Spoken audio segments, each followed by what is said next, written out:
大家好，我是科切拉佛教团体的温婉如讲法师，也是尊贵的占都古仁波切的弟子。今天我很荣幸有机会跟谢小信讲法师一同跟大家谈谈藏传佛教格鲁派历代伟大的高僧之一度古扎巴坚赞。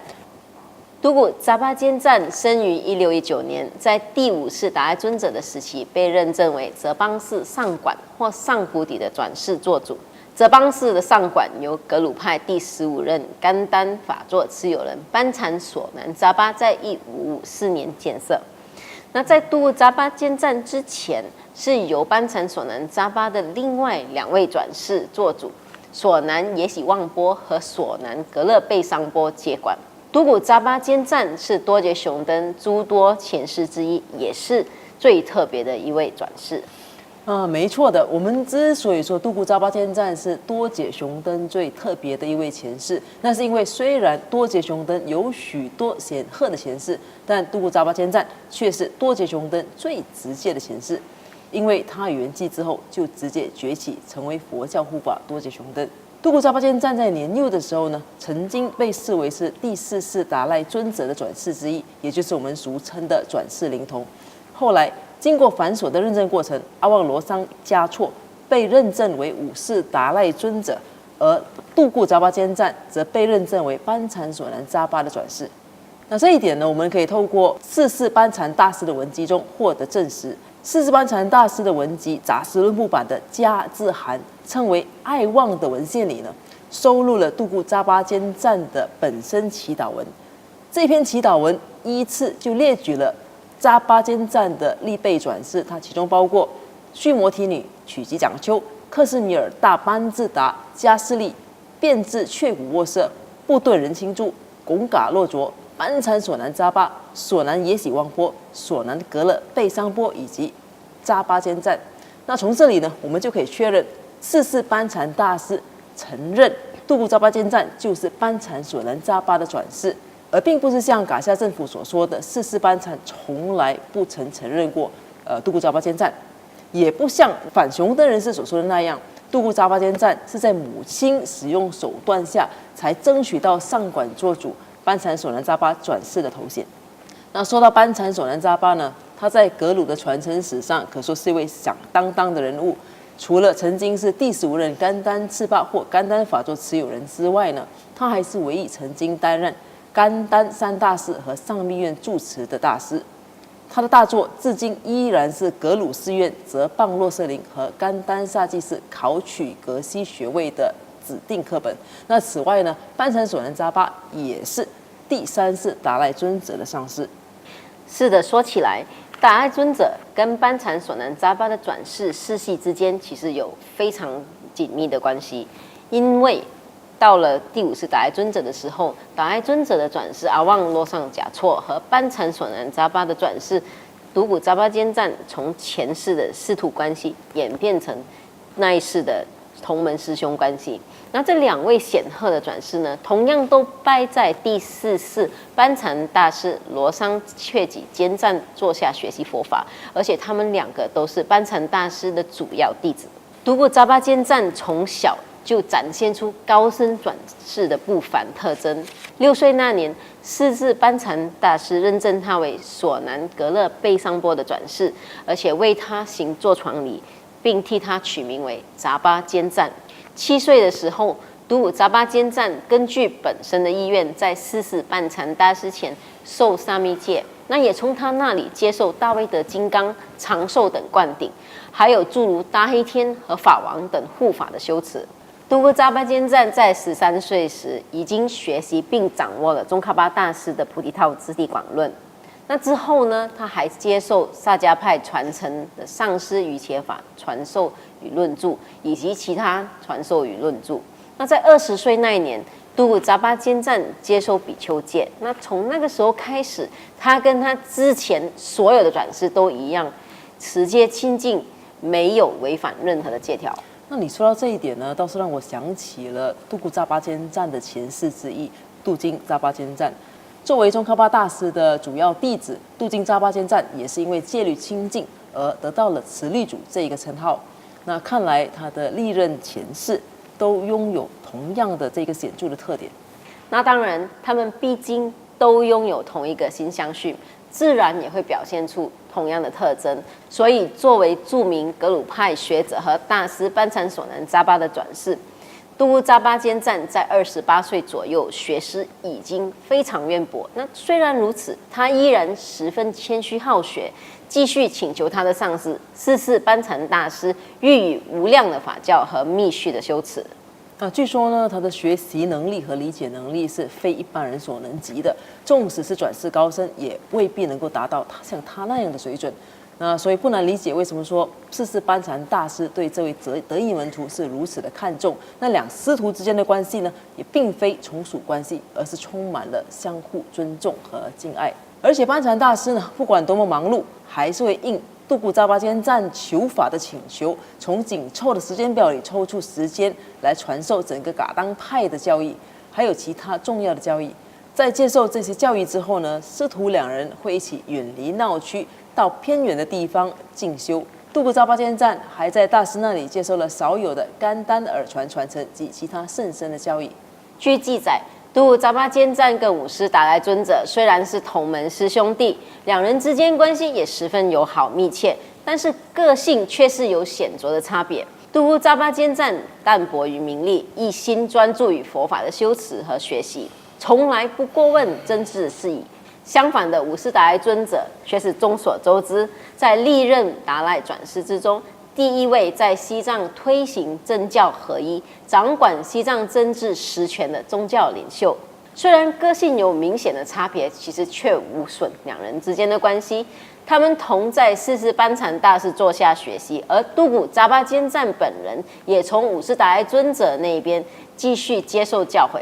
武士达赖尊者都有好几次出外办事，杜布扎巴坚赞还会亲自去接待或者是护送。他也会邀请武士达赖尊者到上馆给他念100遍的长寿心咒，可见他们两个的关系是非常密切而且很友好的。那他不像噶夏政府他们所说的，两人会因为真挚的利益和弟子多寡而出现意见分歧。那其实呢，两位大德之间的关系良好是不难想象的。毕竟大家都是修行正量很高的大德。然而当时的情况却是，尽管武士达赖尊者掌握了西藏的政权，但杜布扎巴坚赞的威望却远远地超越了他，比武士达赖尊者拥有更多的弟子和供养。这并不会引起两位大师之间的不和，但达赖尊者的随从却不那么想。达赖尊者的管家索南群培，也就是后来的摄政索南饶丹和甘丹果章世臣，就对此十分妒忌，一直找机会暗杀杜布扎巴坚赞。于是有一次呢，索南群培和他的兄弟第巴诺布，也就是杜布扎巴坚赞的姐夫或妹夫两人，在杜布扎巴坚赞因为瘟病而视线患病相的时候，借探病的名义一同去暗杀杜布扎巴坚赞。由于杜布扎巴坚赞并没有被杀死的因，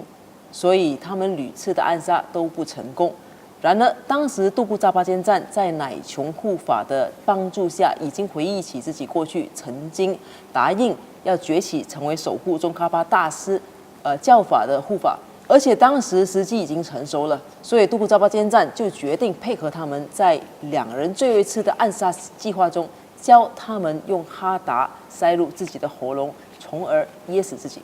这个悲剧竟然发生在杜布扎巴坚赞这么伟大的佛教大师身上，其实真的很可惜。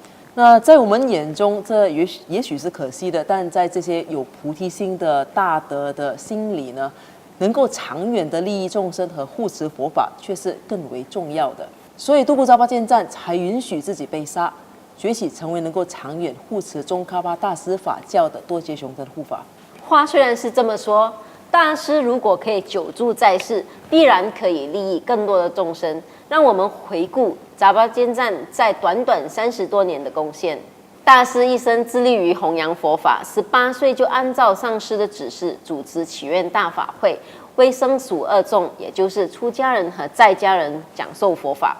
20岁为避免瘟疫，到拉丁等地区闭关，亲见许多的瑞相，还给当地的居民传授佛法。23岁，他制造一尊由300个银子而制成的宗喀巴大师像，而且由上师四世班禅大师加持。27岁那年，跟从上师的指示，给当时的扎卡地区领导的妃子修法，去除他的障碍，让他从病中痊愈。这些事迹等都是度古扎巴坚赞修行成就和弘法利他的例子。有这种能力的上师，虽说在西藏佛教有不少，但是会因为每一世都严守清净的戒律，制造大佛像，闭关修行多变，为生俗二众，特别是在家人说法、学识渊博等等而闻名的，其实却是非常的稀有。度古扎巴坚赞能够把佛陀的教义圆满的、正确的传达出去，而且还能够让在家人明白佛法的深奥含义，这一点的确是难能可贵的。那因为他必须完全理解佛法的甚深意义，才能够用深入浅出的方式来教导众生。至尊第3世赤江仁波切在他的大作《愉悦如海护法之妙音》中曾经提到，大师因为戒律清净，所以法体纯净；因为智慧清净，所以善巧教理；因为真上意乐清净，所以能够利他。大师具备一个说法师应有的一切标准。大师在为一切有情化机宣说深广显密正法的过程，从来不犯像避难就义、次序颠倒、词句脱落之类成为他人笑柄的过失。那大师所开示的内容呢，完全符合佛陀的密意，所引用的教与显密经论是一致的，那所运用的理呢，与声明、音明、事理是相合的，并辅以画龙点睛的比喻。大师语言柔和，教理明晰，远离怠惰与骄慢，不说凌辱对方的话等，具足一切辩论的美事。大师推理的技巧与驳斥的方式，就如金刚霹雳，以陈那大师本人亲临无意，抵达善巧辩论的彼岸。按照常理，像度古扎巴坚赞这么一位学识渊博的大师，在十分重视学术和实修的格鲁派传承中，理应会留下许多伟大的著作。但我们今天能找到大师的著作却是少之又少，这当中想必有些蹊跷。这一点，赤江仁波切在其大著《愉悦如海护法之妙音》中也提到的。他说，大德是一位校正双美的大师，因此大师以讲、辩、著三者弘扬圣教的传记与显密善说的众多著述肯定是有的，但大师因为特别的用意和需要而视现骤然去世之相，那上管所有的物件也随即的全部封存于无缘法界之中。那所以大师的著述除了少数零散的作品之外呢，大部分都已经找不到了。但大师写的有关沃卡加树、拉定、雀龙、群过节等地区的事迹，我在草里洛卡地区时仍有幸见到。透过这一点，我们可以证明大师是曾经留下个人著作的，但基于噶夏政府从中作梗，那他的著作呢有许多都已经凭空消失了。实际上，在人类历史上，类似的例子是屡见不鲜的。人类为了个人的利益，往往做出篡改历史的恶行。即便在西藏，有许多高僧大德和他们的转世都被禁止认证，也是因为噶夏政府为了捞取名利和权位的利益，不顾事实和因果，擅自篡改历史和销毁真据。就近代来说，至尊第3世赤江仁波切也曾因为有人为了达到个人的政治目标而企图阻止他被认证，这一点我们可以从赤江仁波切的自传中看得到。我们的上师尊贵的占都古仁波切，其中一位上师子宫加工仁波切，这一世因为出生在一个贫穷的家庭，所以他不被认证，结果被认证为子宫仁波切的转世，却是另外一位出生在西藏名门望族的人选。顺带一提，从那天开始，子宫甲宫仁波切拉藏附近的农务完全枯萎，无法正常生长。直到今天为止，藏人相信会发生这种情况，是因为被认证的那一位并不是正确的转世人选，这是一个非常不吉祥的征兆。